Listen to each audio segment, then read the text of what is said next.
Здравейте! Днес нашата вечеря ще бъде патишки бутчета на фурна и тиквички, които обаче няма да пържа. Аз ще ги направя също на фурна, все едно са пържени. Но тъй като и двете неща изискват фурна, както казах, аз имам само една, първо ще ви покажа как приготвям патишките бутчета, след което като са готови ще заснема и тиквичките, но ще бъдат обединени в едно видео. Тиквичките стават много лесно.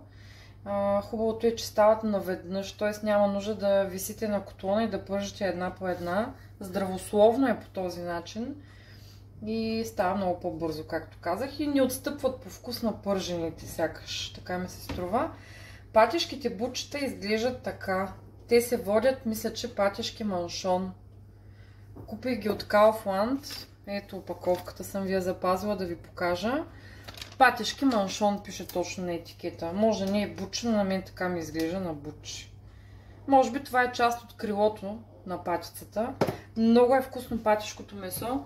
Ние често ги консумираме, между другото. И така, те в Kaufland ги продават замразени. Аз ги размразих, измих и почистих добре. Ако тук там има някъде перушина, може да си я махнете. Нареждаме в тавичка. Наливам малко вода на дъното, защото те ще се пекат по-продължително време и да ни изсъхнат. Слагам, да ви кажа, един пръст вода. След което вкусяваме със сол на вкус. Ей така равномерно навсякъде соля. Черен пипер.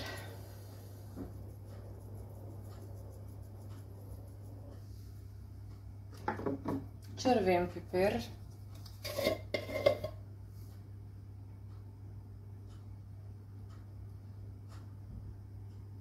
При мен подправките се повтарят, както виждате, почти винаги. С изключение на куркумата понякога добавям. Кимьон добавям към кайма. Риган към някои други ястия. Така овкусяваме, без да слагаме олио.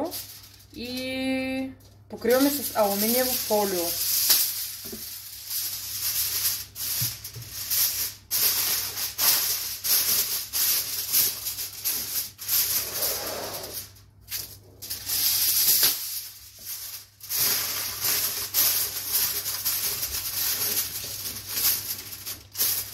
И така пека във фурната с вентилатор на 180 до 200 градуса. Нали знаете, че вентилатора винаги вдига температурата. Т.е. ако вие настроите на 200, то тя ще пече с вентилатор на 220 примерно, без да съм точна. 220 или 230.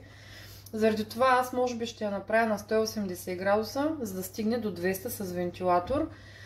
Правя си таймера на 1 час печене по този начин с фолио, след което след 1 час махам фолиото и ги запичам от двете страни, т.е. обръщам ги да стане равномерно и вече докато станат така доста зачервени, златисти и вие да прецените, че вече са готови. Аз ще ви покажа и крайния резултат при мен. През това време реших да ви покажа как приготвям тиквичките, така или иначе имам 1 час докато бутчетата се изпекат. Приготвям си една турбичка. Аз ползвах тази, в която бяха тиквичките завити. И слагаме така прилично брашно. Трябва да може да ги оваляме хубаво вътре.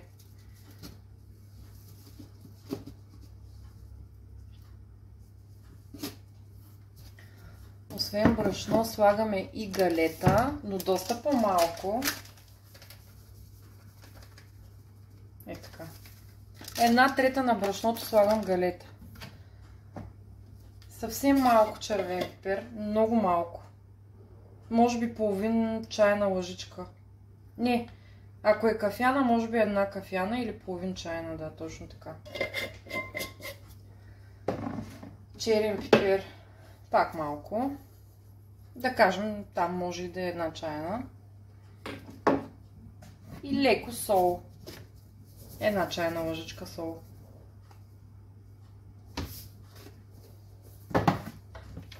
Всичко това го смесвам, размесвам го така леко.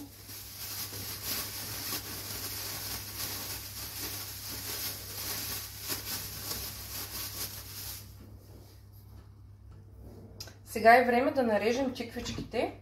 Започвам от по-тънките, защото ги предпочитам по принцип. Тези по-тлъсти и дебели не ги обичам, но пък сега няма много избор по това време, така че каквито имам, такива съм взела. Изрязваме двата края.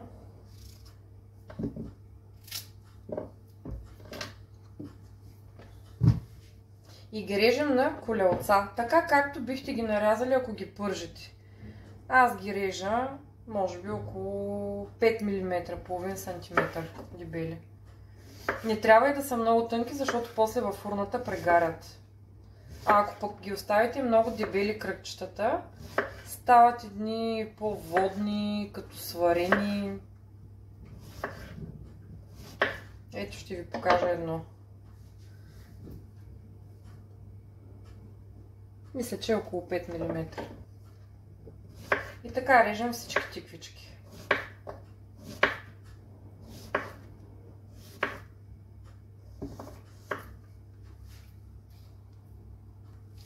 Всички тиквички са нарязани и са сложени в торбата. Сега взех тавичката от фурната, която е вътре, и постилам с хартия за печене.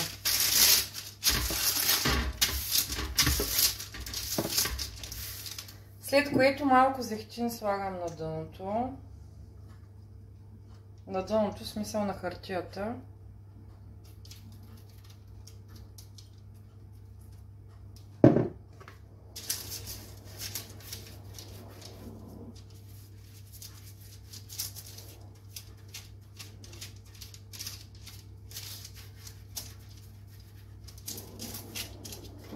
Той има хартия за печене, не би трябвало да залепнат, но все пак. Аз винаги го правя, не знам дали трябва.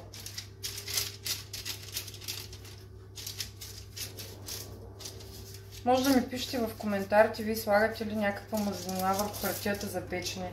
Когато печете нещо, каквото и да е. Така, сега следващото, което правиме, взимаме торбата с тиквичките и леко, внимателно, за да не се спука турбичката, раздрусваме сместа.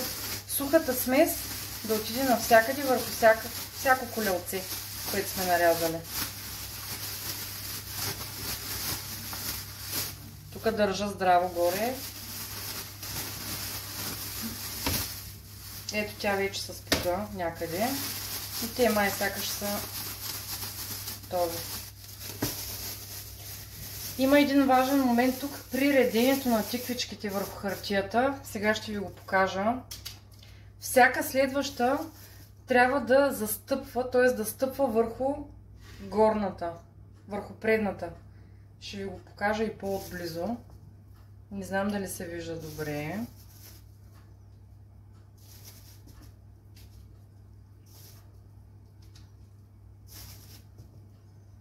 Ето по този начин. Изтърсваме леко брашното, разбира се, от всяка. Ето вижте. Ето така са застъпвани. И така редим цялата тава. Ако и ви имате такъв тип тавичка, да знаете, че 4 средни тиквички по принцип или по-малки към средни, точно 4 се събират на една тава. Да го имате предвид, когато пазарувате. Ето при мен всички тиквички са готови. Виждате как изглеждат. Това, което следва да направим преди да ги изпечем, да полеем първо с зехтин или олио слънчогледово, кой каквото има.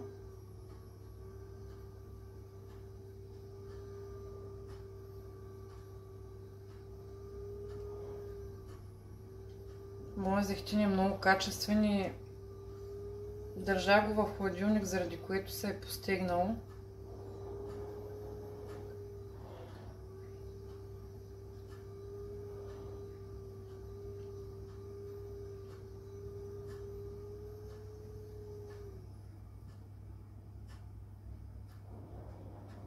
Така и посоляваме.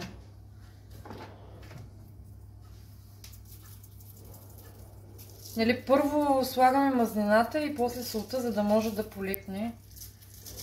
Иначе се разпръсква самата сол. Това е всичко, след което слагаме да печем по този начин във фурната, без вентилатор, на горен и долен реотан на 200 градуса. Имайте предвид, че поне 1 час трябва да си предвидите, да си приготвите като време, нали, за да станат хубаво. Няма нужда да ги обръщате. Просто в момента, в който видите, че отгоре са зачервени, вече може да изключвате фурната и да ги вадите.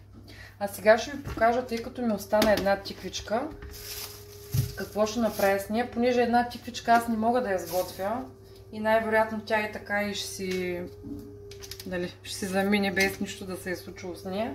Това, което ще направя в една турбичка, ще я нарежа на купчета и ще я сложа в фризера, защото само ще я обеля.